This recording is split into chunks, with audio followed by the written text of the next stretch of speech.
Sugar is A slow Poisson.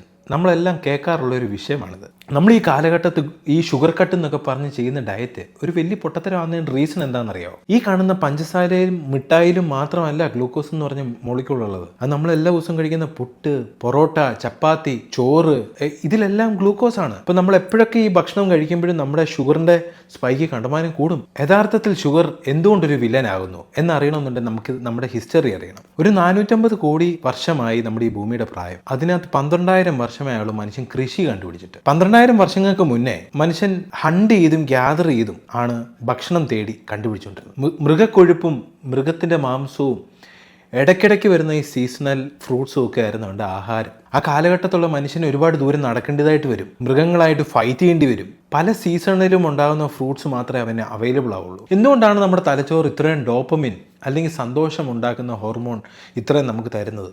ഈ ഭക്ഷണങ്ങൾ സീസണലാണ്, വല്ലപ്പോഴുമേ കിട്ടുകയുള്ളൂ. ഇതൊരു എനർജി സോഴ്സാണ്. ഇത് സൂക്ഷിച്ചു വെച്ചെങ്കിലേ നമുക്ക് ഇല്ലായ്മയുള്ള കാലഘട്ടത്ത് ശരീരത്തിൽ നിന്ന് ഈ കൊഴുപ്പായിട്ട് ഉപയോഗിക്കാൻ പറ്റുള്ളൂ. അപ്പം നമ്മൾ കൂടുതലും ഫാറ്റ് അഡാപ്റ്റഡ് ബോഡിയായിരുന്നു. നമ്മൾ ഷുഗറിനെ അത്രയും ടോളറേറ്റ് ചെയ്യാനോ ഹാൻഡിൽ ചെയ്യാനോ പഠിച്ചിരുന്നില്ല. ഈ 12,000 വർഷത്തിനകത്ത് മനുഷ്യൻ കൃഷി ചെയ്യാൻ പഠിച്ചു, ധാന്യങ്ങൾ എങ്ങനെ സൂക്ഷിക്കണമെന്ന് പഠിച്ചു. പഴയ 12,000 വർഷം മുന്നേ ഉള്ള ഫ്രൂട്ട്സ് അല്ല ഈ കാലഘട്ടത്തിലെ ഫ്രൂട്ട്സ്. ഇതിനെല്ലാം സെലക്റ്റീവ് ബ്രീഡിംഗ് എന്ന പ്രോസസ്സിലൂടെ ഇതിനെ കൂടുതൽ സ്വീറ്റാക്കി, നാരുകളുടെ അളവ് കുറച്ചു. എങ്കിൽ മാത്രമേ ഈ കാലഘട്ടത്തുള്ള മനുഷ്യന് ഇതൊരു വലിയ ബിസിനസ് ആക്കി എടുക്കാൻ പറ്റുള്ളൂ. ഒരു 500 വർഷമേ ആയുള്ളൂ നമ്മളിപ്പോൾ ഈ കാണുന്ന മോഡേൺ മെഡിക്കൽ സയൻസ് വന്നിട്ട്. അപ്പോൾ അവർ പഠിച്ചിരിക്കുന്ന ഒരു പോപ്പുലേഷൻ എന്ന് പറയുന്നത് മിക്സഡ് ഫുഡ് കഴിച്ചവരാണ്. എസെൻഷ്യൽ ആയിട്ടുള്ള മീറ്റോ പ്രോട്ടീനോ മാത്രം കഴിച്ചിരുന്ന ഒരു പോപ്പുലേഷനെ അവർ പഠിച്ചിട്ടില്ല. നമുക്ക് 3 നേരം കഴിച്ചാൽ പോലും തൃപ്തി വരാത്ത റീസൺ കണ്ടമാനം കഴിക്കുന്ന ഈ ഗ്ലൂക്കോസ് ആണ്. അപ്പോൾ നിങ്ങൾ മനസ്സിലാക്കേണ്ട ഒരു കാര്യം, ഇത്രയും കാർബോഹൈഡ്രേറ്റ് അടങ്ങിയ ഭക്ഷണം നമ്മൾ 3-4 നേരമൊക്കെ തിന്നുമ്പോൾ നമ്മളൊരു മെറ്റാബോളിക് ഇൽനെസ്സിലേക്കാണ് പോകുന്നത്.